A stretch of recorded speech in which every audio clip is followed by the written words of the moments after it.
Original ತರನೇ ಇದೆ ಇಲ್ಲಿ. ಚುರ್ಕಿ is better or tiles is better? Repaint ಮಾಡ್ರಿ. ನೀವು ಅಲ್ಲಿಂದ ನಿಮ್ಗೆ ನೆಕ್ಸ್ಟ್ 10 years ಪೇಂಟ್ ಕೇಳಲ್ಲ. ಫೈನಾನ್ಸ್ ಬಡ್ಜೆಟ್ ನಲ್ಲಿ ನಮ್ಮ ಕ್ಲೈಂಟ್ಸ್ ಟೆರೆಸ್ ಗಾರ್ಡನಿಂಗ್ ಅಂತ ಈಗೆಲ್ಲ ಕಾನ್ಸೆಪ್ಟ್ ಬಂದಿದೆ. ಟೆರೇಸ್ ಬರ್ತಿದೆ. ಮದುವೆ ಮಾಡಿಸೋರ್ಗು ಎಲ್ಲ ಆಗುತ್ತೆ ಸರ್. ಮದುವೆ ಮಾಡಿದ್ರೆ ಹೈಯೆಸ್ಟ್ ಎಲಿವೇಟೆಡ್ ಏರಿಯಾ ಅಂದ್ರೆ ವಿದ್ಯಾನಗರ. ಇಲ್ಲಿಂದ ಬಂದು ಈಗ ನೆಕ್ಸ್ಟ್ ಹಿಂಗ್ ಬಂದು ಒಂದ್ ಸರ್ಕಲ್ ಗೆ ಒಂದ್ ನಿಮ್ಮ ಕಂಫರ್ಟ್ ಒಂದ್ ಮಾಡ್ಕೊಂಡಿದ್ದೀರಿ. ಈ ತರ ಕಂಫರ್ಟ್ ಅನ್ನೋದಕ್ಕಿಂತ ಕ್ರೌಡ್ ಡೈವರ್ಟ್ ಆಗ್ಬೇಕು. ನಮಗೆ ಸ್ವಲ್ಪ ಬಳಗ ಜಾಸ್ತಿ. ಈಗ ಒಂದೇ ಕಡೆ ಹೋಗಿ ಒಂದೇ ಕಡೆ ಬರೋದು ಸ್ವಲ್ಪ ಡಿಸ್ಟರ್ಬೆನ್ಸ್ ಆಗ್ತಿರ್ತದೆ. ಸೊ ಇಲ್ಲಿ ರೂಮ್ ಹೋಗೋರು ಈಗ ಹೋಗ್ತಾರೆ. ಹೌದು, ಎಕ್ಸಾಕ್ಟ್ಲಿ. ಹಾಗಾಗಿ ನನ್ಗೆ ಆ ತೊಟ್ಟಿ ಕಾನ್ಸೆಪ್ಟ್ ಸರೌಂಡಿಂಗ್ ಜಾಗ ಬೇಕು. ಆಕ್ಚುಲಿ ಇದನ್ನ ತೆಗಿಬೇಕಂತ ಅನ್ಕೊಂಡೆ. ತೆಗೆದ್ರೆಲ್ಲ ಎಕ್ಸ್ಪೋಜರ್ ನೋಡಿ. ಇಲ್ಲೊಂದು ವಿಚಾರ ಹೇಳ್ತೀನಿ.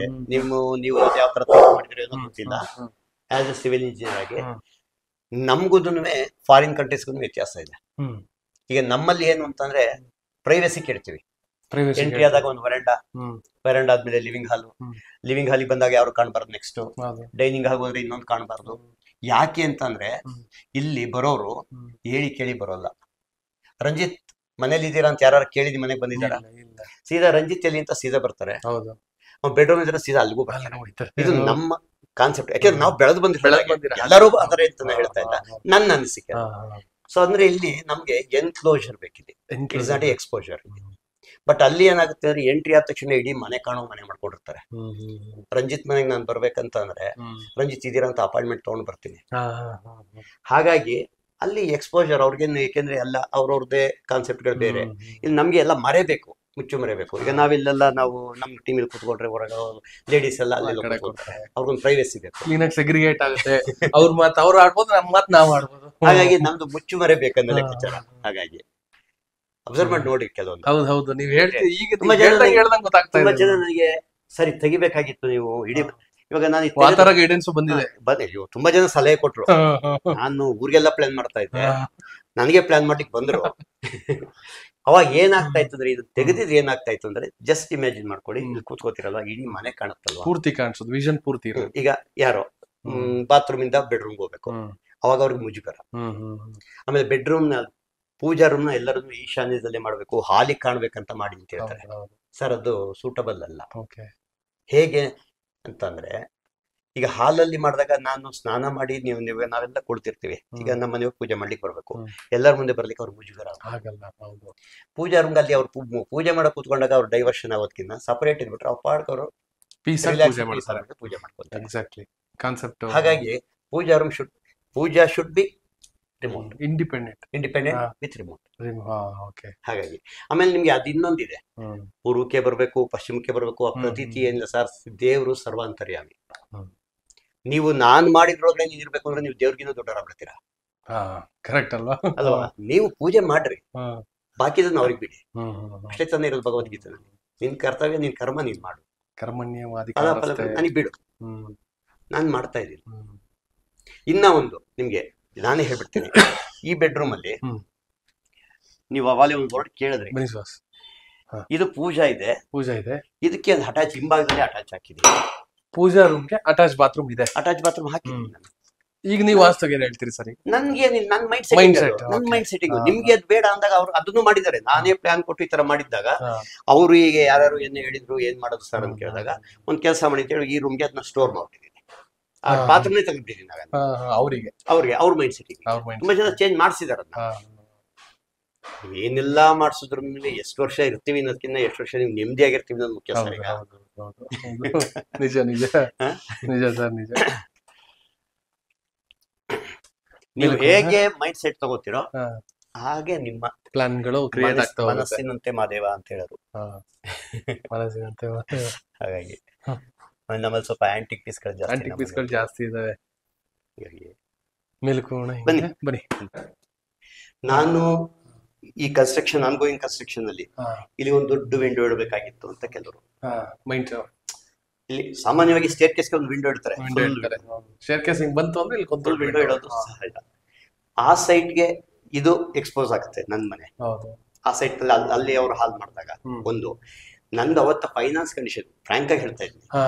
ಒಂದು ವಿಂಡೋ ಹಾಕಿದ್ರೆ ಏನ್ ಖರ್ಚಾಗ್ತಾ ಇತ್ತು, ಈ 3 ಬೂಟ್ ಬಿಟ್ ಮಾಡೋದ್ರಿಂದ ಏನ್ ಖರ್ಚಾಗುತ್ತೆ ಲೆಕ್ಕ ಹಾಕೊಂಡ್ರೆ ಅವತ್ತಿ ಕಾಲಗಟ್ಟಿಗೆ ಮಿನಿಮಮ್ 20-25,000 ನಾನು ಸೇವಿಂಗ್ಸ್ ಅಲ್ಲಿ ಈ ಜಾಗದಲ್ಲಿ ಕಿಟಕಿ ಒಂದು ವಿಂಡೋ ಇಟ್ಟಿದ್ರೆ ನಿಮ್ಗೆ ಫುಲ್ ಫಿನಿಶಿಂಗ್ ಒಂದು 25-20 ಈ ಫುಲ್ ವಿಂಡೋಗೆ 5.5 ಅಥವಾ 6 ಓಕೆ ಎಷ್ಟು ಇವತ್ತು ಲೆಕ್ಕ ಹಾಕ್ರಿ ಎಷ್ಟಾಗುತ್ತೆ ಅವತ್ತಿಗೂ ಮಿನಿಮಮ್ 12-15,000 ಫಿನಿಶಿಂಗ್ 20,000 ಬಟ್ ಅಷ್ಟು ಖರ್ಚಾಗಿದೆ ಓವರ್ ಆಲ್ ಇನ್ಕ್ಲೂಡಿಂಗ್ ಆಲ್ರೆಡಿಗೆ ಒಂದು 5,000-6,000 ಖರ್ಚಾಗಿದೆ ಇಷ್ಟಕ್ಕೆ. ಇದು ಯಾವ್ದು ಟೆಕ್ಸ್ಚರ್ ಸರ್ ಅದು ವಾಲ್ ಪೇಪರ್ ಅಂತ ಇದು ಸಾಧಾರಣ ಬರ್ತಾ ಇಲ್ಲ ಈಗ ಇದು ಬರ್ತಾ ಇಲ್ಲ. ಇದು 2x1 10mm ಆಕ್ಚುಲಿ ಇದು ಸಾಧಾರಣ ಇದು ಫ್ಲೋರಿಂಗ್ ಗೆ ಬರ್ತಾ ಇತ್ತು. ಅವತ್ತ ಇದನ್ನ ಕಟ್ ಮಾಡಿಸಿ ಕ್ಲಾಡಿಂಗ್ ಮಾಡಿಸಿದ್ವಿ. ಕ್ಲಾಡಿಂಗ್ ಮಾಡಿದ್ವಿ. ಸೊ ಮೇಲಕ್ಕೆ ಬಂದಾಗ ಇಲ್ಲೂ ಪ್ಲಾಂಟೇಶನ್ ಬಿಟ್ಟಿಲ್ಲ ನೀವು, ಸ್ವಲ್ಪ ಗ್ರೀನರಿ ನ್ಯಾಚುರಲ್ ಇರಲಿ ಅನ್ನೋದು ನನ್ನ ಕಲ್ಪನೆ. ಇನ್ನು ಇಲ್ಲಿ ಒಂದು ಬೆಡ್ರೂಮ್, ಇಲ್ಲೊಂದು ಬೆಡ್ರೂಮ್ ವಿತ್ ಅಟ್ಯಾಚ್ ಇದು. ಓಕೆ, ಇದೊಂದು ಅಟ್ಯಾಚ್, ಇಲ್ಲೊಂದು ಬೆಡ್ರೂಮ್. ಇದು ಗೆಸ್ಟ್ ರೂಮ್ ಅಂತ ಹಾಕೊಂಡ್ವಿ. ಓಕೆ, ಈಗ ಯಾರು ನಿಮ್ಮ ಹತ್ರ ಬಂದಾಗ ಬರೋದು ಅಷ್ಟೇ, ಡೂಪ್ಲೆಕ್ಸ್ ಮಾಡಿ ಇಲ್ಲಿ ಬರೋದೇ ಅಪರೂಪ ನಾವು. ಗೆಸ್ಟ್ ರೂಮ್ ಇದು, ಗೆಸ್ಟ್ ರೂಮ್ ಇದು ಎಲ್ಲ ಅನಿಮೇಷನ್ ಇದೆಲ್ಲ ಚೆನ್ನಾಗಿ. ಇವಾಗ ಮಗ ಇರೋದು.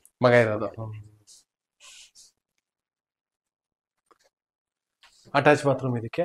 ಈ ಫ್ಲೋರ್ ಅಲ್ಲಿ ಇದೊಂದಕ್ಕೆ ಅಟ್ಯಾಚ್ ಬಾತ್ರೂಮ್ ಸರ್? ಒಂದೇ ರೂಮ್ ಇಲ್ಲ, ಮೇಲೆ ಒಂದೇ ರೂಮ್. ಫ್ಲೋರ್ ಅಲ್ಲಿ 2, ಇಲ್ಲಿ 1. ಬನ್ನಿ ಸರ್, ಬನ್ನಿ.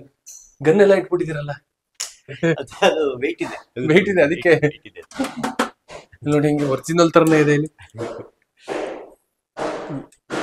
ಸರ್. ಒರಿಜಿನಲ್ ಇದು? ಒರಿಜಿನಲ್ ಅಲ್ಲ ಇದು. Okay, antique piece.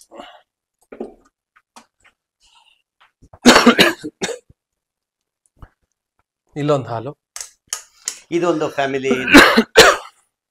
ಇದನ್ನ ಸೆಟಪ್ ಆಗಿಲ್ಲ, ಇದು ಸೆಟಪ್ ಆಗಿಲ್ಲ, ಆಗ್ತಾ ಇದೆ. ಇದೆಲ್ಲ ಇತ್ತೀಚೆಗೆ ಆಕ್ಚುಲಿ ನಾನು ಫಸ್ಟ್ ಮಾಡಿದಾಗ ಇಲ್ಲೇ ಲಾಸ್ಟ್ ಇಲ್ಲೇ ಡೋರ್ ಇದ್ದಿದ್ದು. ಹೌದಾ? ಇರ್ಲಿಲ್ಲ ಇದು. ಈಗ ಲಾಸ್ಟ್ ಇಯರ್ ಈಗ ಮದುವೆ ಎಲ್ಲ ಫಿಕ್ಸ್ ಮಾಡಿದ್ವಲ್ವಾ, ಅವಾಗ ಒಂದು ಎಕ್ಸ್ಟ್ರಾ 1 more ಇದು ಹಾಲ್ ಇರ್ಲಿ, ಫ್ಯಾಮಿಲಿ ಹಾಲ್ ಇರ್ಲಿ ಮೇಲೆ ಅನ್ನೋದಕ್ಕೋಸ್ಕರ ಇದೊಂದು ಎಕ್ಸ್ಟೆನ್ಷನ್ ಮಾಡ್ಕೊಂಡ್ವಿ. ಈಗ ಈ ತಗೊಂಡ್ಬರ್ತೀನಿ. ಮನೆಗೆ ಬಂದಿದ್ರಾ?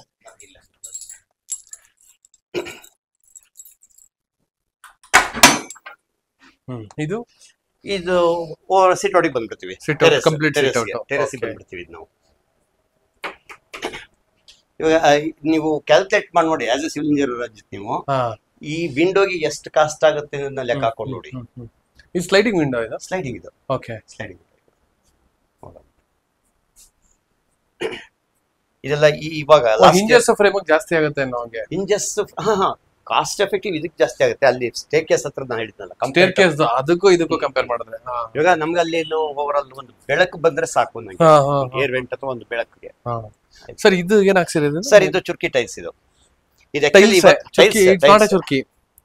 ಚುರ್ಕಿ is better, tiles is better? Tiles better. ಚುರ್ಕಿ ನೀವು ಇವತ್ತ ಏನ್ ಮಾಡ್ತಾ ಇದ್ರೆ ಕಾಂಕ್ರೀಟಿಂಗ್ ಎಲ್ಲ ಹೋಗ್ತಾ ಇರೋದು. ಓಕೆ, ಚುರ್ಕಿ ತಕ್ಷಣ ನೀವು ಮಾಮೂಲು ಚಿಪ್ಸ್ ತಂದ್ಬಿಟ್ಟು, ಈಗ ಮದರ್ ಕಾಂಕ್ರೀಟ್ ಏನಿರುತ್ತೆ RCC ಕಾಂಕ್ರೀಟ್ ಏನು ರೂಫಿಂಗ್ ಇದೆ, ಅದು ಮದರ್ ಕಾಂಕ್ರೀಟ್. ಅದ್ರ ಮೇಲೆ ಮತ್ತೆ ಇನ್ನೊಂದು ಲೇಯರ್ ಹಾಕ್ತೀರಾ, another layer of concrete. So concrete weight ನೀವು ಆಸ್ ಎ ಸಿವಿಲ್ ಇಂಜಿನಿಯರ್ ನಿಮಗೆ ಗೊತ್ತದು. ಕಾಂಕ್ರೀಟ್ ವೆಯ್ಟ್ ಒಂದು CMTR ಎಷ್ಟು ಬರುತ್ತೆ? ನಿಯರ್ ಅಬೌಟ್ 2,300 kg ಅಂತ ಈಗ ಇದಕ್ಕೆ ವೆಯ್ಟ್ ಜಾಸ್ತಿ ಆಗ್ತದಲ್ವಾ? ವೆಯ್ಟ್ ಜಾಸ್ತಿ ಆಗುತ್ತೆ, ಸೆಲ್ಫ್ ವೇಟ್ ಜಾಸ್ತಿ ಆಗುತ್ತೆ. ಅನ್ನೆಸರಿ ಸೆಲ್ಫ್ ವೇಟ್ ಜಾಸ್ತಿ ಮಾಡೋದಕ್ಕಿಂತ ಆಮೇಲೆ ಅದು ಮತ್ತೆ ಅದು ನಿಮ್ಗೆ ಎಲ್ಲೂ ಆ ಚುರ್ಕಿ ನಿಮಗೆ ನಿಲ್ಲಲ್ಲ. As per life span it is life span ಇದು ಬೆಟರ್. ಇದು ತುಂಬಾ ಇದೆ. ಇದು ಮೆಡ್ರಾಸ್ ಟೆರೆಸ್ ರೂಫ್ ಅಂತ ತುಂಬಾ ಹಿಂದೆನೆ ಇದು. ನೀವು ಇವತ್ತು ಹಾಸನ್ DC ಆಫೀಸ್ ಹೋಗಿ ನೋಡಿ, DC ಆಫೀಸ್ ಮೇಲ್ಗಡೆ ಇದೆ ಇರೋದು ಈ ತರ ಟೈಲ್ಸ್. ಅರ್ಧನ್ ಟೈಲ್ಸ್ ಇದು. ಇದು ಮಡಕೆ. ಇದು ಮಡಕೆದು. ಇದು ಇದನ್ನ ನೀವು ಇಲ್ಲಿ ಇದ್ರದ್ದು ಮೆರಿಟ್ಸ್ ಏನಂತಂದ್ರೆ, ಒಂದು ರಿಮೂವಬಲ್ ಈಸಿ, ಮತ್ತೆ ಒನ್ಸ್ ಅಗೇನ್ ನಾನು ಇಲ್ಲಿ ಏನಾದ್ರು ಅಕಾಮಿಡೇಷನ್ ಮಾಡ್ತೀನಿ ಅಂದ್ರೆ ತೆಗಿಯೋದು easy. Light weight, removable easy, long life, thermal. ಇದು very important. Thermal expansion contraction ಗೆ ಇನ್ಸೈಡ್ ಕಾಂಕ್ರೀಟ್ ಆಗುತ್ತೆ. ಟೆಂಪರೇಚರ್ ಒಳಗೆ ಜಾಸ್ತಿ ತಗೊಳ್ಳಲ್ಲ, ಮಂಡಲ್ ಆಗಿರುತ್ತೆ, ಮನೆ ಕೂಲ್ ಇರುತ್ತೆ. ಆಮೇಲೆ drain off, easy to drain off. ಮಳೆ ಬಂದ್ರೆ ನಿಮ್ಗೆ. ಸೊ ಫೈನಲಿ ದ ಚುರ್ಕಿ ಇನ್ ದ ಸೆನ್ಸ್ ಅದು ರೆಸಿಸ್ಟ್ ಮಾಡೋದಲ್ಲ, ವಾಟರ್ ವೇ ಕನೆಕ್ಟ್ ಮಾಡೋದು ಅನ್ನೋ ಹಾಗೆ ತಾನೆ. ಅದು ಆಕ್ಚುಲಿ RCC ಗೆ ನಿಮ್ಗೆ ಕಬ್ಬಣ ನಾವು ಸೇಫ್ ಮಾಡ್ಬೇಕು. RCC ಕಬ್ಬಣ ಮೇನ್ ಸೇಫ್ ಆಗ್ಬೇಕು. ನಿಮ್ಗೆ ಚುರ್ಕಿ ಫೈಲ್ ಅಂತ ಹೇಳ್ತೀವಲ್ಲ ಸರ್, ಚುರ್ಕಿ ಫೈಲ್ ಗೆ ಒಂದು ಸಣ್ಣ ಥಿಯರಿ ಹೇಳ್ಬಿಡ್ತೀನಿ ಕೇಳಿ. ಇಲ್ಲಿ ಚುರ್ಕಿ ಫೈಲ್ ನಾವು ಮಿನಿಮಮ್ 6 ಇಂಚಸ್, ಮುಂಚೆ 5 ಇಂಚಸ್, 6 ಇಂಚಸ್ ಕಾಂಕ್ರೀಟ್ ಹಾಕ್ತೀವಿ. ಇಲ್ಲಿ ನಾವು ಒಂದು ಕಂಪ್ರೆಸರ್ ಝೋನ್, ಒಂದು ಟೆನ್ಷನ್ ಝೋನ್ ಅಂತ ಹೇಳ್ತೀವಿ. ಕಾಂಕ್ರೀಟ್ ಝೋನ್ ಹೇಳ್ತೀವಿ. ಈಗ ನಿಮ್ದು ಕಬ್ಬಣ, ನಾವು ಕಟ್ಟಿರೋ ಕಬ್ಬಣ ನಿಮ್ಗೆ ಯಾವ ಝೋನ್ ಅಲ್ಲಿ ಇದೆ? ಟೆನ್ಷನ್ ಝೋನ್ ಅಲ್ಲಿ ಇರುತ್ತೆ. ಹೌದು, ಕೆಳಗಡೆ ಇರುತ್ತೆ. ಅದ್ರ ಮೇಲ್ಗಡೆ ಮಿನಿಮಮ್ 3 to 4 ಇಂಚಸ್ ಕಾಂಕ್ರೀಟ್ ಇರುತ್ತೆ. ಹೌದು. ಸೊ ನೀವು ಈ ಚುರ್ಕಿ ಹಾಕ್ಲಿಲ್ಲ ಅಂದಾಗ, ಇನ್ ಕೇಸ್ ಎಲ್ಲೋ ಒಂದ್ ಕಡೆ ವೀಕ್ ಇದ್ದು ನಿಮ್ಗೆ ಒಳಗಡೆಗೆ ನೀರ್ ಹೇಳಿದ್ರೆ, ಈ ಸನ್ ಲೈಟ್ ಗೆ ಅವಾಗ ಹೇಳಿದೆ ಥರ್ಮಲ್ ಎಕ್ಸ್ಪಾನ್ಷನ್ ಕಾಂಟ್ರಾಕ್ಷನ್, ಒಳಗಡೆ RCC ಹೀಟ್ ಆದಂಗೆ ಕಬ್ನ ಹಿಗ್ಗೋದು ಕುಗ್ಗೋದು ಸ್ಟಾರ್ಟ್ ಆಗುತ್ತೆ. ಆ ಎಕ್ಸ್ಪಾನ್ಷನ್ ಕಾಂಟ್ರಾಕ್ಷನ್ ಅಲ್ಲಿ ಒಂದು ಮೈನ್ಯೂಟ್ ಒಂದು ಕೂದಲೆಳೆಯಷ್ಟು ನಿಮ್ಗೊಂದು ಲೈನ್ ಕಾಂಕ್ರೀಟ್ ಒಳಗಡೆ ಕ್ರ್ಯಾಕ್ ಡೆವಲಪ್ ಆಗುತ್ತೆ. ನಿಮ್ಗೆ ಎಲ್ಲೋ ಒಂದ್ ಕಡೆ ಲೀಕ್ ಆದ್ರೆ ನೀರು ಅಲ್ಲೇ ಬರ್ಬೇಕಂತ ಇಲ್ಲ, ಇಲ್ಲೆಲ್ಲ ಓಡಾಡ್ಬೋದು ನೀರು. ನೀರ್ ಎಂಟ್ರಿ ಆದ ತಕ್ಷಣ ಕಬ್ನ ಸ್ಪೆಲ್ಲಿಂಗ್, ಆದ್ರೂ TMT ಥರ್ಮೋಮೆಕ್ಯಾನಿಕಲ್ ಟ್ರೀಟ್ಮೆಂಟ್ ಆಗಿರುತ್ತೆ, ಟ್ರೀಟ್ಮೆಂಟ್ ಆಗಿರುತ್ತೆ. ಆದ್ರೂ ಲಾಂಗ್ ಟೈಮ್ ಅಲ್ಲಿ ಸ್ವಲ್ಪ ಕಬ್ಬಣ ಎಲ್ಲೋ ಒಂದ್ ಕಡೆ ನಿಮ್ಗೆ ಕರೋಷನ್ ಆಕ್ಟಿವಿಟಿ ಸ್ಟಾರ್ಟ್ ಆಗ್ಬೋದು. ಅವಾಗ ನಿಮ್ಗೆ ಚುರ್ಕಿ ಫೈಲು. ಸಾಮಾನ್ಯ ಹಳೆ ಮನೆಗಳನ್ನ ನೋಡ್ರಿ, RCC ಕೆಳಗಡೆ ತಳ್ಳದಂಗ್ ಕಾಣುತ್ತೆ. ಹೌದು, ತಳ್ಳದಂಗ್ ಕಾಣುತ್ತೆ ಮಡ್ಡಿನ. ಹಾಗಾಗಿ ನಿಮ್ಗೆ ಇದನ್ನ ಮಾಡೋದ್ರಿಂದ ಅದೆಲ್ಲ ನಿಮ್ಗೆ ಸಾಲ್ವ್ ಆಗುತ್ತೆ. ಸೊ ಈಗ ನಿಮ್ಮ ಪ್ರಕಾರ ಚುರ್ಕಿ ಹಾಕ್ಸೋದ್ ಬೇಡ? ಚುರ್ಕಿ ಹಾಕೋದ್ ಬೇಡ. ಮದರ್ ಕಾಂಕ್ರೀಟ್ ಮೇಲೆ ಒಂದ್ ಬೇಕಂದ್ರೆ ವಾಟರ್ ಪ್ರೂಫಿಂಗ್ ಮಾಡಿಸಿ, ಒಂದು ಕೆಮಿಕಲ್ ಟ್ರೀಟ್ಮೆಂಟ್ ಮಾಡ್ಬಿಟ್ಟು ಅದ್ರ ಮೇಲ್ಗಡೆ ಅದೇನೇ ಟೆಕ್ನಿಕಲಿ ಕರೆಕ್ಟ್ ರೇಷಿಯೋ ಮೇಂಟೈನ್ ಮಾಡಿದ್ರು ಕೂಡ ಚುರ್ಕಿ fails at a one time. ಖಂಡಿತ. ನೀವು ನಿಮ್ ಸ್ಕಿನ್ ಪ್ರೊಟೆಕ್ಟ್ ಮಾಡ್ಬೇಕಂದ್ರೆ ಏನಾದ್ರು ಒಂದು ಲೋಷನ್ ಹಾಕಬೇಕಾಗುತ್ತೆ. ಬೆಳಿಗ್ಗೆ ಲೋಷನ್ ಇದು ಅಷ್ಟೇ ಇದು. ಆಕ್ಚುಲಿ ನಿಮ್ಗೆ ಕಾಸ್ಟ್ ಎಫೆಕ್ಟಿವ್ ತುಂಬಾ ಏನಾಗಲ್ಲ, ಅದಕ್ಕಿಂತ ಸ್ವಲ್ಪ ಜಾಸ್ತಿ ಇದ್ರೆ ಲೈಫ್ ನೋಡ್ಬೇಕಲ್ವಾ. ಇದಕ್ ಬಿಫೋರ್ ದಟ್ ಮತ್ತೆ ಏನ್ ಮಾಡ್ತಾರೆ, ಬ್ರಿಕ್ ಬ್ಯಾಟಲ್ ಆಗ್ತಾ ಇದ್ರು. ಬ್ರಿಕ್ ಇತ್ತು ಮೊದ್ಲು, ಈಗ ಮೊದ್ಲೆಲ್ಲ ಚುರ್ಕಿ ರೀಲೈಂಗ್ ಮಾಡ್ಬೇಕು ಅಂದ್ರೆ ಕಲ್ಸಿ ಹಾಕ್ತಾ ಇದ್ರು. ಇವಾಗ ಅದನ್ನು ಸಿಂಧು ಆಗ್ಲಿಲ್ಲ, ಅದೆಲ್ಲ ನಿಮ್ಗೆ ಲಾಂಗ್ ಟೈಮ್ ಉಳ್ಕೊಳ್ಳಿಲ್ಲ. ಬೆಟರ್ ಅಂದ್ರೆ ನನ್ನ ಅನಿಸಿಕೆ over all, the best way ಇದು. ಬೆಸ್ಟ್ ವೇ ಟೈಲ್ಸ್ ಹಾಕೋದು. ಈಗ 15 years ಇಂದ ಎಲ್ಲೂ ಒಂದ್ ಡ್ರಾಪ್ ನೀರ್ ಬಂದಿಲ್ಲ, ನೀರ್ ಒಳಗ್ ತಗೊಂಡಿಲ್ಲ, ಇನ್ ಬರೋಲ್ಲ. ಅಷ್ಟು ನಂಬಿಕೆ ಇದೆ, ಕಾನ್ಫಿಡೆಂಟ್ ಆಗಿ ಹೇಳ್ತೀನಿ.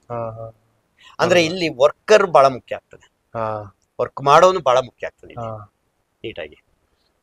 ನೀಟಾಗಿ ಡ್ರೈನ್ ಆಫ್ ಸ್ಲೋಪ್. ಅದ್ಭುತವಾಗಿ ಮನೆ ಬಂದಿದೆ ಅದರಲ್ಲಿ. ನಾವು ಈಗ ಡಾಕ್ಟ್ರು ಕಾಯಿಲೆ ಬಿದ್ಬಿಟ್ರೆ ಚಂದ ಅಲ್ವಾ, ಒಬ್ಬ ಸಿವಿಲ್ ಇಂಜಿನಿಯರ್ ಮನೆ ಕೆಡಿಸ್ಕೊಂಡ್ರೆ ಚಂದ ಅಲ್ಲ. ಹೌದು, ಮನೆ ಸರಿ ಇರ್ಬೇಕಲ್ಲ. ಹೌದು ಸರ್, ಎಷ್ಟೋ ಸರಿ ನಾವು ಚುರ್ಕಿ ಬಗ್ಗೆ ಮಾತಾಡಿದಾಗ್ಲೂ ಕ್ಲೈಂಟ್ ಗಳು ಚುರ್ಕಿ ಬೇಡ ಇದೆ, ಯಾವ ತರ ಕ್ಲೈಂಟ್ ಬೇಡ ಅಂತ ಅನ್ನೋದಕ್ಕೆ ಕಾರಣ ಇದೆ. ನಾವು ಬೇಡ ಅಂತ ಹೇಳಿರ್ತೀವಿ, ನಾವಲ್ಲ, ಕಾರಣ ಇಷ್ಟೇನೆ. ಅಲ್ಲಿ ಇದೆಲ್ಲ ಲಾಸ್ಟ್ ಪ್ರೋಸೆಸ್. ಇದು ಅವ್ರು ಮನೆ ಕಟ್ತಾ ಬಂದಾಗ ಫೈನಾನ್ಷಿಯಲಿ ಸ್ವಲ್ಪ ವೀಕ್ ಆಗಿರ್ತಾರೆ. ಆನೆ ಬಾರ ಆನೆಗೆ, ಇರುವೆ ಬಾರ ಇರುವೆಗೆ ಕೇಳಿದಿರಲ್ವಾ. ಸೊ ಅವ್ರು ಏನೇ ಬಡ್ಜೆಟ್ ವೈಸ್ ಹೋಗೋದ್ರೆ ಆ ಟೈಮ್ ಅಲ್ಲಿ ಸ್ವಲ್ಪ ಕೈ ಕಚ್ಚಿರುತ್ತೆ. ಅವಾಗ ಈಗ ಕೇಳ್ತಾರೆ ಅವರು, ಮಾಮೂಲು ರೆಗ್ಯುಲರ್ ಚುರ್ಕಿ ನಿಮ್ಗೆ ಚದರಕ್ಕೆ 5,000 6,000 ಇದಾಕೋದ್ರಿಂದ 8 ರಿಂದ 10,000 ಸ್ವಲ್ಪ ಕಾಸ್ಟ್ಲಿ, ನಿಧಾನಕ್ಕೆ ಹಾಕೋಣ ಬಿಡಿ ಸರ್. ಆ ಮೈಂಡ್ ಸೆಟ್ ಬಂದಿರ್ತಾರೆ. ಆಮೇಲೆ ಮನೆ ಮುಗಿದ್ರು ಸಾಕು ಅನ್ನೋ ಲೆಕ್ಕಾಚಾರಕ್ಕೆ ಬಂದೋಗಿರ್ತಾರೆ. ಸರ್ತು ಎಷ್ಟೇ ಖರ್ಚಾದ್ರೂ ನನ್ನ ಮನೆ ಕಲ್ಪನೆ ಬೇರೆ ಅಂತ ಅನ್ನೋರ್ದೇ ಬೇರೆ, ಅದೊಂದು ಕ್ಯಾಟಗರಿ ಬೇರೆ. ನಾವು ಮಿಡಲ್ ಕ್ಲಾಸ್ ಅಂಡರ್ ಏನಿರ್ತಾರೆ ನಮ್ ವ್ಯಾಪ್ತಿನಲ್ಲೇ ಹೋಗ್ಬೇಕಲ್ವಾ. ಆ ವ್ಯಾಪ್ತಿಯಲ್ಲಿ ಬಂದಾಗ ಯು ಆರ್ ಹ್ಯಾಪಿ ಅಂತ ನನ್ನ ಅನ್ಸಿಕೆ. ಸೊ ಮನೆ ಕಟ್ಟುವಾಗ ಫಸ್ಟ್ ನಮ್ಮ ಹತ್ರ ಎಷ್ಟಿದೆ, ಹೇಗಿದೆ ಅದನ್ನ ಪ್ಲಾನ್ ಮಾಡ್ಕೊಂಡು ನಾವು ಮನೆ ಕಟ್ತಾ ಹೋಗ್ಬೇಕಾಗುತ್ತೆ. ಬಡ್ಜೆಟ್ ಅನ್ನ ನೀವು ಫಿಕ್ಸ್ ಮಾಡ್ಕೊಬೇಕಾಗುತ್ತೆ. ಬಡ್ಜೆಟ್ ನ ಫಿಕ್ಸ್ ಮಾಡ್ಕೊಬೇಕಾಗುತ್ತೆ, ಮೈನ್ ಆಗಿ ಅದೇನೆ ಸರ್. ಈಗ ಫೈನಲಿ ಇನ್ನೊಂದ್ ಏನಂತ ಹೇಳಿದ್ರೆ, ಮನೆ ಎಲ್ಲ ಕಟ್ ಮುಗ್ದೋಗಿರುತ್ತೆ, ಆನ್ಯುವಲ್ ಮೇಂಟೆನೆನ್ಸ್, ಇಯರ್ಲಿ ಮೇಂಟೆನೆನ್ಸ್. ಒಂದ್ ಕಾರ್ ತಗೊಂಡ್ರೆ ಒಂದ್ ಮೇಂಟೈನ್ ಮಾಡ್ತಾರಲ್ವಾ ಸರ್? ಅದನ್ನ ನಾನು ಒಬ್ರಿಗೆ ಹೇಳಿದ್ದೆ. ಒಂದು ಪೇಂಟ್ ಅಂಗಡಿನಲ್ಲಿ ಯಾರೋ ಒಬ್ರು ಸೀನಿಯರ್ ಬೈತಾ ಇದ್ರು, ಇಂಜಿನಿಯರ್ ಇಟ್ಕೊಂಡು ಮನೆ ಕಟ್ಟದೆ, ಮನೆ ಇಂಜಿನಿಯರ್ ನನ್ನ ಕನ್ಸಲ್ಟೆನ್ಸಿ ಒಬ್ರು ಕನ್ಸಲ್ಟೆಂಟ್ ನನ್ನ ಮನೆ ಕಟ್ಲಿಕ್ಕೆ ಅಪಾಯಿಂಟ್ಮೆಂಟ್ ಮಾಡ್ಕೊಟ್ಟಿದ್ದೆ. ಅವರೆಲ್ಲ ಇದ್ರು ನನ್ನ ಮನೆಯಲ್ಲಿ ಅಲ್ಲಿ ಸೋರ್ತಾ ಇದೆ, ಇಲ್ಲಿ ಸೋರ್ತಾ ಇದೆ. ಯಾಕೆ? ಅವರು ಆ ಪೇಂಟ್ ಅಂಗಡಿನಲ್ಲಿ ದೊಡ್ಡ ಕ್ಲಾಶ್ ಆಗ್ತಾ ಇತ್ತು ಅವ್ರಿಗೂ. ನಾನು ಒಂದೇ ವರ್ಡ್ ಕೇಳಿದ್ದು, ಸರ್ ನೀವು ಯಾವ ಕಾರ್ ಇಟ್ಕೊಂಡಿದ್ದೀರಾ ಅಂದೆ. ಅವ್ರು ಯಾವ್ದೋ ಒಂದು 20-25 ಲಕ್ಷ ಕಾರ್ ಹೇಳಿದ್ರು. ಅದಕ್ಕೆ ಮೇಂಟೆನೆನ್ಸ್ ಅಂದ್ರೆ ಸರ್ವಿಸ್ ಎಷ್ಟು ವರ್ಷಕ್ಕೆ ಒಂದ್ಸರಿ ಮಾಡಿಸ್ತೀರಾ ಅಂದೆ. ಕಾರ್ಗೆ ಸರ್ ಸಣ್ಣ ಪುಟ್ಟದಕ್ಕೂ ನಾನು ಶೋರೂಮ್ ಅಲ್ಲೇ ಮಾಡಿಸೋದು ಅಂತ ಅಂದ್ರು. ಮನೆಗೆ ಎಷ್ಟು ಖರ್ಚು ಮಾಡಿದೀರಾ ಅಂತ ಕೇಳಿದೆ. ಸರಿ, ನಿಯರ್ ಒಟ್ಟು 1.5 to 2 crore ಹತ್ತತ್ರ ಇಂಟೀರಿಯರ್ ಎಲ್ಲ ಸೇರಿ. 2 ಕೋಟಿ ಖರ್ಚು ಮಾಡಿರೋ ಮನೆಗೆ ಎಷ್ಟು ಸರ್ವಿಸ್ ಮಾಡ್ತಿದ್ದೀರಾ ಅಂದೆ. ಅವಾಗ ಅವ್ರು ನಿಂತವ್ರು, ಮನೆ ಸರ್ವಿಸ್ ಮಾಡ್ಬೇಕಲ್ವಾ, ಮಾಡ್ಬೇಕು. ಅಟ್ಲೀಸ್ಟ್ ವರ್ಷ ಮಾಡ್ಲಿಲ್ಲ ಅಂದ್ರೆ ನೋಡಿ, ನಾವು ಹಳ್ಳಿಗಾಡಿನಿಂದ ಬಂದರು, ಹಳ್ಳಿನಲ್ಲಿ ಮನೆ ಕಟ್ಟಿದ್ ನಮ್ಮ ತಾತಂದಿರು ಮನೆ ಕಟ್ಟಿದ ಮನೆಗೆ ವರ್ಷಕ್ಕೊಂದು ಹಬ್ಬದಲ್ಲಿ ಸುಣ್ಣ ಬಣ್ಣ ಹೊಡಿತಾ ಇದ್ವಿ. ಇದೆಯಾ? ಸುಣ್ಣ ಬಣ್ಣ ಹೊಡಿತಾ ಇದ್ದು. ಯಾಕೆ? ಹೌದು, ನೀವು ನಿಮ್ಮ ಮನೆಗೆ ಹೊಡಿಬೇಡಿ ಸರ್. ಕ್ವಾಲಿಟಿ ಪೇಂಟ್ ನ ಒಂದ್ಸರಿ ಹಾಕಿ, ನೀವು ಯಾವುದೇ ಕನ್ಸ್ಟ್ರಕ್ಷನ್ ಆಫ್ಟರ್ ನೀವು ಮನೆ ಕಟ್ಟಿ ಆದ್ಮೇಲೆ ನೀವು 3 years ನಿಮಗೆ ವೆದರ್ ಆಗಿರುತ್ತೆ. 3 years ಅಲ್ಲಿ ನಿಮ್ಗೆ ಎಲ್ಲೋ ಸಣ್ಣ ಪುಟ್ಟ ಕ್ರ್ಯಾಕ್ಸ್, ನೀವು ಅಲ್ಲಿಂದ ನಿಮ್ಗೆ ನೆಕ್ಸ್ಟ್ 10 years ಪೇಂಟ್ ಕೇಳಲ್ಲ ಮನೆ. ನೀವು ಅದನ್ನ ಮಾಡ್ಲಿಲ್ಲ ಅಂತಂದ್ರೆ ವೆದರ್ ಆಗಿ ಎಲ್ಲೋ ಕ್ರ್ಯಾಕ್ ಡೆವಲಪ್ಮೆಂಟ್ ಆದ್ರೆ ನಿಮ್ಗೆ ಅಲ್ಲಿಂದ ನೀರ್ ತಗೊಂಡ್ರೆ ನೀವು ಅಲ್ಲಿ ಕಾಯಿಲೆ ಶುರುವಾಯ್ತದ ಮನೆ. ನೀವು ಮನೆ ಕಟ್ಟೋದು ಇರೋಲ್ಲ, ಮೇಂಟೆನೆನ್ಸ್ ವೆರಿ ಇಯರ್ ಬೇಡ. ಮನೆ ಕಟ್ಟಿ ಆದ್ಮೇಲೆ 3 years, ಅದಾದ್ಮೇಲೆ ಕ್ವಾಲಿಟಿ ಪೇಂಟ್ ಹಾಕ್ಬೇಕು. ನೀವು ಒಳ್ಳೆ ಕ್ವಾಲಿಟಿ, ನೀವು ಅಲ್ಲಿ 1800 ರೂಪಾಯಿ ಬಕೆಟ್ 20 ಲೀಟರ್ಸ್ಗೆ 1600 2000. ಈಗ ಬನ್ನಿ ಸರ್, ಕುತ್ಕೊಂಡೆ ಮಾತಾಡೋಣ. ಏನಾಗಲ್ಲ, ನೀವು ಬನ್ನಿ, ಬಾ ಹಂಗೆ ಬನ್ನಿ. ಸರ್, ಈಗ ಜನರಲ್ ಆಗಿ ಕ್ವಾಲಿಟಿ ಪೇಂಟ್ ಅಂತ ವಿಚಾರಕ್ಕೆ ಬಂದ್ರಿ. ಬಿಫೋರ್ ನೀವು ಮಾಡ್ತಿದ್ದೆ, ಇನಿಷಿಯಲಿ ಮಾಡ್ತಾ ಇದ್ರಲ್ಲ ಕೆಲಸಗಳು, ಒಂದು 10 ವರ್ಷ ಸರ್ವಿಸ್ ಇದ್ದಾಗ ನೀವು, ಅವಾಗ ಕ್ವಾಲಿಟಿ ಪೇಂಟ್ಗಳು ಈಗ ವಾಟರ್ ಪ್ರೂಫ್ ಅನ್ನೋದೇ ಬರ್ತಿತ್ತಾ? ಸರ್ ಎಲ್ಲದು ಯಾವಾಗ, ಈಗ ನಮ್ದೆಲ್ಲ ಒಂದ್ 7-8 ವರ್ಷ 10 ವರ್ಷ, ಈಗ 9 ವರ್ಷ ರನ್ನಿಂಗ್ ಅಷ್ಟೇ ಮ್ಯಾಕ್ಸಿಮಮ್ ಅಂದ್ರೆ. ಎಲ್ಲದು ಯಾವಾಗ್ಲೂ ಇದ್ದೇ ಇದೆ. ಬಿಡಿ ಹಿಂಗೆ ಎಲ್ಲದು ಅವಾಗ್ಲೂ ಇದ್ದೇ ಇದೆ. ಆದ್ರೆ ಫೈನಾನ್ಸ್ ಬಡ್ಜೆಟ್ ನಲ್ಲಿ ನಮ್ಮ ಕ್ಲೈಂಟ್ಸ್ ಸ್ವಲ್ಪ ಅದೇ ಹೇಳಿದ್ನಲ್ಲ, ಫಿನಿಶಿಂಗ್ ಬರೋಷ್ಟು ನಿಂತೋಗಿರೋರು. ಅವತ್ತಿಗೆ ನೀವು ಅವತ್ತಿಗೂ ಅದ್ಭುತವಾದ ಕ್ವಾಲಿಟಿ ಮೆಟೀರಿಯಲ್ ಅಂತ ಅಂದ್ರೆ ಅವತ್ತಿಗೆ 2,500-3,000 ರೂಪಾಯಿ ಬಕೆಟ್ ಅಂತಂದ್ರೆ ಸ್ವಲ್ಪ ಕಾಸ್ಟ್ಲಿ ಆಗುತ್ತೆ ಸರ್. ಒಂದು 500-600 ಬಣ್ಣ ಕಾಣಿಸ್ಬಿಟ್ರೆ ಸಾಕ ನಂಗೆ ಆ ಟೈಮಿಗೆ. ಹಾಗಾಗಿ ಇಲ್ಲಿ ನಾನ್ ಹೇಳೋದು ಏನು ಅಂತಂದ್ರೆ, ನೀವು 10,000 ರೂಪಾಯಿನ ಬಕೆಟ್ 20 ಲೀಟರ್ಸ್ ಬಕೆಟ್ 8,000 ಕೊಡ್ತಿರೋ, 10,000 ಕೊಡ್ತಿರೋ ಅಥವಾ 12,000 ಕೊಡ್ತಿರೋ, ಅದಕ್ಕೂ ಅದೇ ಲೇಬರ್ ಇಸ್ ಸೇಮ್. 2,000 ರೂಪಾಯಿ ಮೆಟೀರಿಯಲ್ ತಂದ್ರೂ ಅದೇ ಲೇಬರ್, ಮೆಟೀರಿಯಲ್ ಚೇಂಜ್. ಆದ್ರೆ ನೀವು 2,000 ರೂಪಾಯಿ ತಂದು ಮತ್ತೆ ನೀವು 1 ವರ್ಷ 2 ವರ್ಷ ಪೇಂಟ್ ಮಾಡ್ಬೇಕು. ಅದೇ ನೀವು ಒಂದು ಕ್ವಾಲಿಟಿ ವೈಸ್ ಹೈ ರೇಂಜ್ ಹೋದ್ರೆ, ನೀವು ಕ್ವಾಲಿಟಿ ವೈಸ್ ಇದನ್ನ ಹೋದ್ರೆ ನೀವು ಮಿನಿಮಮ್ 8 ಮುಗಿಸಿದಾನೆ ಅಂದ್ರೆ ಅಲ್ಲಿಂದ ಒಂದು 75-80 ಅಂತಂದ್ರೆ 2-3 ಸರಿ 10 years ಒಂದ್ಸಲ. ವೀಕ್ಷಕರೇ, ಏನ್ ಹೇಳ್ತಿರೋದು ಅಂತ ಹೇಳಿದ್ರೆ, repainting is more important fresh painting ಅನ್ನೋಂಗೆ. ಫ್ರೆಶ್ ಪೇಂಟಿಂಗ್ ಇಂತ ರೀಪೇಂಟಿಂಗ್ ಪ್ಲಸ್ ಮೇಂಟೆನೆನ್ಸ್ ಎರಡು ಕೂಡ. ಸರ್, ಈಗ ಮೇಂಟೆನೆನ್ಸ್ ಅಂತ ಬಂದ್ರೆ ಬರೀ ಪೇಂಟಿಂಗ್ ಮಾತ್ರ ಬರಲ್ಲ. ಇನ್ ಜನರಲ್ ಆಗಿ ಮನೆ ಡೋರ್ ನ ತೆಗಿತಾ ಇರ್ತೀವಿ, ಕ್ಲೋಸ್ ಮಾಡ್ತಿರ್ತೀವಿ, ಹಿಂಜಸ್ ಲೂಸ್ ಆಗುತ್ತೆ. ಅಫ್ಕೋರ್ಸ್ ಯಾವ್ದೋ ಒಂದು ಡೋರ್ ಲಾಕ್, ಗೋದ್ರೇಜ್ ಆಗ್ಲಿ, ಎನಿಥಿಂಗ್ ಎನಿ ಕಂಪ್ನಿ ಆದ್ರೂ ಅವೆಲ್ಲ ಹಾಗೆ ಆಗುತ್ತೆ. ನಾವು ಮನೇನ ನಾನು ನಮ್ಮ ಬಾಡಿ ಅಂತಾನೆ ಹೇಳೋದು. ನಮ್ಮ ದೇಹ, ನಮ್ಮ ಶರೀರದಲ್ಲಿ ಏನಾರ ವ್ಯತ್ಯಾಸಗಳಾದ್ರೆ ನಾವು ಎಲ್ಲ ಟ್ರೀಟ್ಮೆಂಟ್ ತಗೋತೀವಲ್ವಾ, ತಗೊಳ್ಳೇಬೇಕು. ಹೌದು, ಡೆಫಿನೆಟ್. ಎಲ್ಲೂ ಹಾಗೇನೆ ಸ್ವಲ್ಪ ಎಲ್ಲೋ ಒಂದ್ ಕಡೆ ಪ್ರಾಬ್ಲಮ್ ಶುರುವಾಗಿದೆ ಅಂದ್ರೆ ಅದಕ್ಕೊಂದು ನಾವು ರೆಮಿಡಿ ಹುಡುಕ್ಬೇಕದು. ಯಾಕಂದ್ರೆ ಬರ್ಬೇಕಲ್ಲಿ ನಾವು, ಅದ್ ಬರ್ಲಿಲ್ಲ ಅಂದ್ರೆ ಅದು ಜಾಸ್ತಿ ಆಗ್ತಾ ಹೋಗುತ್ತೆ. ನೀವು ಇಷ್ಟಪಟ್ಟು ಮನೆ ಕಟ್ಟಿ ಎಲ್ಲೋ ಒಂದ್ ಕಡೆ ಕ್ರ್ಯಾಕ್ ಡೆವಲಪ್ಮೆಂಟ್ ಆಗಿದೆ ಅಂತಂದ್ರೆ ಎಷ್ಟೋ ಒಂಥರ ಬೇಜಾರಾಗುತ್ತೆ ಕ್ಲೈಂಟ್ ಗಳಿಗೆ. ಯಾರಿಗೆ ಕಷ್ಟಪಟ್ಟ 50 ಲಕ್ಷ 1 ಕೋಟಿ ಎಲ್ಲ ಮನೆ ಸರ್ ಈಸಿಯಾಗಿ 50 ಲಕ್ಷ ಕ್ರಾಸ್ ಆಗುತ್ತೆ. ಸುಮಾರು ಮನೆ ಕಟ್ತಾರೆ, 50-60 ಲಕ್ಷ ಮನೆ ಕಟ್ಲಿಕ್ಕೆ ಆಗಲ್ಲ. ಹಾಗಾಗಿ ನೀವು ಬಿಗಿನಿಂಗ್ ಅಲ್ಲಿ ಒಂದ್ ವರ್ಡ್ ಕೇಳಿದ್ರಿ, ಈ ಎಕಾನಮಿ ವೈಸ್ ಮಾಡ್ಲಿಕ್ಕೆ ಏನೇನ್ ಸಾಧ್ಯ ಅನ್ನೋದಕ್ಕೆ. ಎಕಾನಮಿ ವೈಸ್ ಬಗ್ಗೆ ಮಾತಾಡೋದು. ಎಕಾನಮಿ ವೈಸ್ ಮಾಡ್ಬೇಕಂತಂದ್ರೆ ನಾವು ಮನೇನ ಕಡಿಮೆ ಬಡ್ಜೆಟ್ ನಲ್ಲಿ ಕಟ್ತೀನಿ ಅಂತ ಅನ್ಕೊಳ್ಳೋದಕ್ಕಿಂತ ಎಷ್ಟು ಚದರ ಕಟ್ಟಿದ್ರೆ ನನಗೆ ವರ್ಕೌಟ್ ಆಗುತ್ತೆ ಅನ್ನೋದನ್ನ ನೀವು ಫಸ್ಟ್ ನಿಮ್ಮ ಮೈಂಡ್ ಸೆಟ್ ಮಾಡಿ. ಎಷ್ಟು ಚದರಕ್ಕೆ ಅಲ್ಲಿ ಕ್ವಾಲಿಟಿ ಕೊಟ್ಟಿ ಕಟ್ತೀವಿ ಅನ್ನೋ ಕ್ವಾಲಿಟಿ ಇದ್ದೇ ಇರುತ್ತೆ. ಕ್ವಾಲಿಟಿ ಕಾಂಪ್ರಮೈಸ್ ಮಾಡ್ಕೊಳ್ಳಿ ಅಂತ ನಾನು ಎಲ್ಲೂ ಹೇಳಲ್ಲ. ಸ್ಕಿಲ್ಡ್ ಲೇಬರ್ ಆಗ್ಬೇಕು, ಕ್ವಾಲಿಟಿ ಮೆಟೀರಿಯಲ್ ಆಗ್ಬೇಕು. ಆದ್ರೆ ನಿಮ್ಗೆ ಅಕಾಮಿಡೇಷನ್ ವೈಸು ನಿಮ್ಮ ಕಲ್ಪನೆಗೆ ನಿಮ್ಮ ಮನೆ ಅಥವಾ ನಿಮ್ಮ ಗೂಡು ಏನ್ ಹೇಳ್ತೀರಾ, ನನಗೆ ಇಷ್ಟು ಐ ಆಮ್ ಕಂಫರ್ಟ್, ಅದು ಬಂದ್ರೆ ನಿಜ ಆ ಮನೆಯಲ್ಲಿ ನಿಮ್ಗೆ ನೆಮ್ಮದಿನೇ ಇರುತ್ತೆ. ಆನೆ ಹೇಳೋದಲ್ಲ ಸ್ಟಾರ್ಟಿಂಗ್, ಆನೆ ಅನ್ನೋದೊಂದು ಹೇಳಿದ್ರು ಸರ್. ಇದೊಂದ್ಸರಿ ಹಂಗೆ ನೆಮ್ಮದಿ ಮತ್ತೆ ಆನೆ ಅಂತ ಆರೋಗ್ಯ ಮತ್ತೆ ನೆಮ್ಮದಿ. ಮನೆ ಕಟ್ಟ ವ್ಯವಸ್ಥಿತ ಮಾಡ್ಕೊಂಡ್ರೆ ತಾನೇ ಬರುತ್ತೆ. ಇಲ್ಲ ಅಂದ್ರೆ ಮನೆ ಕಟ್ಟೋರ್ಗು ಚೆನ್ನಾಗಿದ್ರು, ಮನೆ ಕಟ್ಟಿ ಆದ್ಮೇಲೆ ವಾಸ್ತು ಇಲ್ವಂತೆ, ಪ್ರಾಬ್ಲಮ್ ಆಯ್ತಂತೆ, BP ಶುಗರ್ ಬಂದಿದೆಯಂತೆ. ಯಾಕೆಂದ್ರೆ ಅಲ್ಲಿ ನಿಮ್ಮ ಕಮಿಟ್ಮೆಂಟ್ ಹಾಕೊಂಡು ನಿಮ್ಗೆ ಓದಿತಾ ಇರುತ್ತೆ. ಒಂದೊಂದ್ಸರಿ ಫೋಟೋ ಫ್ರೇಮ್ ಆಗ್ಬಿಡುತ್ತೆ ಸರ್. ಸರ್ ಇಷ್ಟಪಡೋದ್ರ ಜೊತೆಗೆ ಕಷ್ಟಪಟ್ಟು ಮನೆ ಕಟ್ಟಿ ಆದ್ಮೇಲೆ ನಾನ್ ಹೇಳೋದು ತುಂಬಾ ದಿವಸ ಅದ್ರಲ್ಲಿ ಅವ್ರು ಎಂಜಾಯ್ ಮಾಡ್ಬೇಕು. ಸರ್, ಏನಾಗುತ್ತೆ ಅಂದ್ರೆ ಕಷ್ಟಪಟ್ಟು ಮನೆ ಕಟ್ಟಿರ್ತಾರೆ, ಅಫ್ಕೋರ್ಸ್ ತುಂಬಾ ಕಷ್ಟಪಡಕ್ ಹೋಗ್ಬಿಡ್ತಾರೆ, ಏನೋ ಉಳ್ಸಕ್ ಹೋಗಿ ಹಿಂದೇನೋ ಒಂದ್ ಕಳ್ಕೊಳಕ್ ಹೋಗ್ತಾರೆ ಸರ್. ನನ್ನ 32 ವರ್ಷ ಜರ್ನಿಯಲ್ಲಿ ಆ ತರ ಇಷ್ಟಪಟ್ಟು ಮನೆ ಕಟ್ಟಿ ಆ ಮನೆಯಲ್ಲಿ ಅನುಭವಿಸದೆ ಹೋದರು ಇಬ್ರು ಕ್ಲೈಂಟ್ ಅಷ್ಟೇ. ಇಬ್ರು ಕ್ಲೈಂಟ್ ನೋಡ್ಬಿಟ್ಟು ಪಾಪ ಒಬ್ರು ಸೀನಿಯರ್ ಅವ್ರು ಬಿಡಿ, ಇನ್ನೊಬ್ರು ನಮ್ಮ ಏಜ್ನವ್ರೆ, ನಮ್ಗಿನ ಒಂದ್ 2 ವರ್ಷ ದೊಡ್ಡವ್ರು ಇರ್ಬೋದು. ಇಷ್ಟಪಟ್ಟು ಮನೆ ಕಟ್ಟಿ ಪಾಪ ಅವರು ಟೆನ್ಷನ್ ಮಾಡ್ಕೊಂಡೆ ಅವ್ರು ಮನೆ ಕಟ್ಟಿ ಟೆನ್ಷನ್ ಮಾಡ್ಕೊಂಡು ನಾನು ಹೇಳುದು. ಆಮೇಲೆ ಮನೆ ಕಟ್ಟುವಾಗ ಒಂದು ಏಜ್ ಹೇಳಿದ್ರಿ ಸರ್ ಸ್ಟಾರ್ಟಿಂಗು. ಆಕ್ಚುಲಿ ಮಕ್ಳು 10ನೇ ಕ್ಲಾಸ್ ಬರೋ ಒಳಗಡೆ ನೀವು ಬೇಕಾ ಮಾಡ್ಕೊಳ್ಳಿ, ಇಲ್ಲ ಅಂದ್ರೆ ಅಲ್ಲಲ್ಲ ಇವತ್ತ ಎಲ್ಲರೂ ದುಡಿಮೆಯಲ್ಲಿ ಇದ್ದೀರಾ, ನೀವು ಸೇರಿದ್ದಾರೆ ಎಲ್ಲರೂ ಆಲ್ಮೋಸ್ಟ್ ಅದು ಫೈನಾನ್ಷಿಯಲಿ ಸ್ಟೇಬಲ್ ಆಗಿರ್ತಾರೆ, ಆಗ್ಲಿಕ್ಕೆ ಟ್ರೈ ಮಾಡ್ತಾರೆ, ಪ್ರಯತ್ನ ಪಡ್ತಿರ್ತಾರೆ. ಹಾಗಾಗಿ ಆ ಮನೆ ಬಗ್ಗೆ ಒಂದು ಫೈತ್ ಬರ್ಬೇಕಂತ ಅಂದ್ರೆ ನಿಮ್ಮ ಮಕ್ಕಳು ಒಂದು ಹೈಸ್ಕೂಲ್ ಕ್ರಾಸ್ ಆಗೋದ್ರೊಳಗಡೆ ಕಟ್ರಿ ಅಂತ ನಾನು ಹೇಳೋದು. ಅದಕ್ಕೊಂದು ವೆರಿ ಗುಡ್ ಎಕ್ಸಾಂಪಲ್. ನಮ್ಮ ಮೊನ್ನೆ ಯಾರೋ ಒಬ್ಬ ಕ್ಲೈಂಟ್ ಮಗಳು ಡಿಗ್ರಿ ಬಂದಿದ್ದಾರೆ, ಅಂಕಲ್ ಬಂದಿದ್ದಾರೆ ಪ್ಲಾನ್ ಕೇಳಪ್ಪ ಅಂತ ಅಂದ್ರು. ಅವರು ಇಬ್ರು ಅವರು ರಿಟೈರ್ಮೆಂಟಿಗೆ ಬಂದ್ಬಿಟ್ಟಿದ್ದಾರೆ. ಮಗಳು ಅವ್ರು ಕೇಳಿದ್ದು ಮನೆ ಕಟ್ಟಬೇಕು ಸರ್, ಈಗ ಮಗಳು ಡಿಗ್ರಿ ಮುಗಿಯಕ್ ಬಂತು, ನೆಕ್ಸ್ಟ್ ಇಯರ್ ಮದುವೆ ಮಾಡ್ಬೇಕು, ಮದುವೆ ಮಾಡಿದ್ರೆ ನಾವು ಒಂದು ಮನೆ ಕಟ್ಕೊಡ್ಬೇಕು, ಯಾಕಂದ್ರೆ ಅವ್ರ ಕಲ್ಪನೆ ಮಗಳು ಮದುವೆ ಮಾಡ್ಬೇಕಾದ್ರೆ ಸ್ವಂತ ಮನೆ ಮಾಡ್ಬೇಕು ಅನ್ನೋದು ಅವ್ರ ಕಲ್ಪನೆ. ಬಟ್ ಅವ್ರ ಬಡ್ಜೆಟ್ ವೈಸ್ ಅವ್ರ ಪ್ರಾಬ್ಲಮ್ ಅವ್ರವ್ರಿಗೆ ಇರುತ್ತೆ. ಸೊ ಮಗಳು ಒಂದೇ ಅವ್ರು ಹೇಳಿತ್ತು, ಅಂಕಲ್ ನೀವು ಅವ್ರಿಗೆ ಯಾವ ತರ ಬೇಕು ಆ ತರ ಮನೆ ಕಟ್ಟಿ, ನಂದೇನಿಲ್ಲ, ನನಗೆ ಈ ವರ್ಷ ಮದುವೆ ಮಾಡ್ಬಿಟ್ಟು ಮುಂದಿನ ವರ್ಷ ನನಗೆ ಆ ಮನೆ ಬಗ್ಗೆ ನನಗೆ ಕಲ್ಪನೆ ಇಲ್ಲ, ನಾನು ಅವಾಗಲೇ ಕಟ್ಟಿ ಅಂದ್ರೆ ಅವ್ರ ಕಂಡೀಷನ್ ಹೇಗಿರುತ್ತೋ, ಯಾವ್ಯಾವ ತರ ಲೈಫ್ ನಲ್ಲಿ ತಿರುವುಗಳು ಪಡ್ಕೊತವೆ ನೋಡ್ರಿ, ಆ ಮಗುಗೆ ಅದ್ರ ಬಗ್ಗೆ ಕಲ್ಪನೆನೇ ಇಲ್ಲ. ನನ್ ಮದುವೆ ಮಾಡ್ತಾರೆ ಬೇರೆ ಕಳಿಸ್ತಾರೆ, ಇವ್ರಿಬ್ರಿಗೆ ಕಟ್ಕೋಬೇಕಾ? ಪ್ರಾಬ್ಲಮ್ ಮಾಡ್ಕೊಂಡು ನೀವು ಮನೆ ಕಟ್ಟೋದೇ ಆದ್ರೆ ಅಷ್ಟು ದುಡ್ಡು ಇಟ್ಕೊಂಡ್ಬಿಟ್ಟು ಅಚ್ಚುಕಟ್ಟ ಬಾಡಿಗೆ ಮನೆ ಇರ್ತೀನಿ. ಅದ್ಭುತವಾದ ಮಾತು. ಆಸ್ ಎ ಸಿವಿಲ್ ಇಂಜಿನಿಯರ್ ಆಗಿ ಈ ಮಾತನ್ನ ಹೇಳೋದು ತುಂಬಾನೇ ಕಷ್ಟ, ಯಾಕಂದ್ರೆ ಒಂದು ಬಿಸ್ನೆಸ್ ಹೋಗುತ್ತೆ ಅನ್ನೋ ಒಂದು ಯೋಚನೆ ಮಾಡ್ತಾರೆ. ಬಿಸ್ನೆಸ್ ಸೆಕೆಂಡರಿ, ನೀವು ಮನೆ ಕಟ್ಟಿ ನಮ್ ಕಲ್ಪನೆಗೆ ನಾವು ಮನೆ ಕಟ್ಟಿ ನಮ್ ಕನ್ಸಿನ ಮನೆ ಕಟ್ಕೊಂಡು ಅಲ್ಲಿ ಕಾಯಿಲೆ ಬರ್ಸ್ಕೊಂಡು ಅಥವಾ ಬೇಜಾರ್ ಮಾಡ್ಕೊಂಡು ಮನೆ ಒಳಗಡೆ ಫೈನಾನ್ಷಿಯಲ್ ಬರ್ಡನ್ ಮಾಡ್ಕೊಳ್ಳೋ ಅವಶ್ಯಕತೆ ಇಲ್ಲ.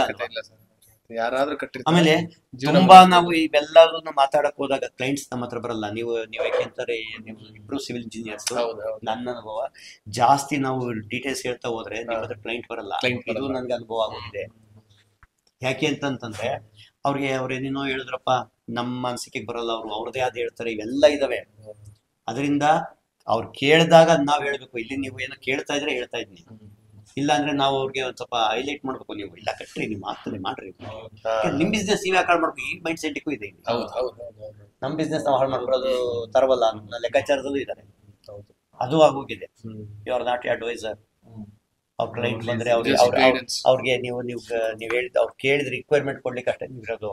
ಅವ್ರ ರಿಕ್ವೈರ್ಮೆಂಟ್ ನೀವು ಸ್ಪಂದಿಸಿ, ನೀವು ಅಡ್ವೈಸ್ ಯಾಕೆ ಮಾಡಕ್ ಹೋಗ್ತೀರಾ ಅಂತ ಹೇಳಿದ್ದಾರೆ. ಅಡ್ವೈಸ್ ಯಾವ್ದೋ ಒಂದು ಅವ್ರಿಗೋಸ್ಕರ ಕೂಡ ಹೋಗಿರ್ತೀವಿ, ನಮ್ಗೆ ಡ್ಯಾಮೇಜ್ ಆಗ್ಬಿಡುತ್ತೆ. ಅದು ಅವಶ್ಯಕತೆ ಇಲ್ಲ ನಮಗೆ. ಅವ್ರು ಏನ್ ಹೇಳ್ತಾರೆ ಅದನ್ನ ನಾವು ಮಾಡ್ಕೊಡ್ಲೇಬೇಕಾಗುತ್ತೆ. ಒಂದೇನ್ ಗೊತ್ತಾ ಸುಪ್ರೀತ್, ಒಂದ್ ಹೇಳ್ಬಿಡ್ತೀನಿ ಕೇಳ್ರಿ. ಫೈನಲ್ ನಮ್ಮ ಕ್ಲೈಂಟ್ಸ್ ಗಳಿಗೆ ನಾನೇನಾದ್ರು ಕೆಲವೊಂದು ನೀವು ಗದ್ದೆ ಹೇಳ ಅಂತ ಅಂದ ತಕ್ಷಣ ಫಸ್ಟ್ ಆದಷ್ಟು ಡೀಟೇಲ್ಸ್ ಬಗ್ಗೆ ತಾಯಿ ಮಾತೆ ಅಂತ ಹೇಳ್ತೀರಲ್ಲ, ಅದ್ರ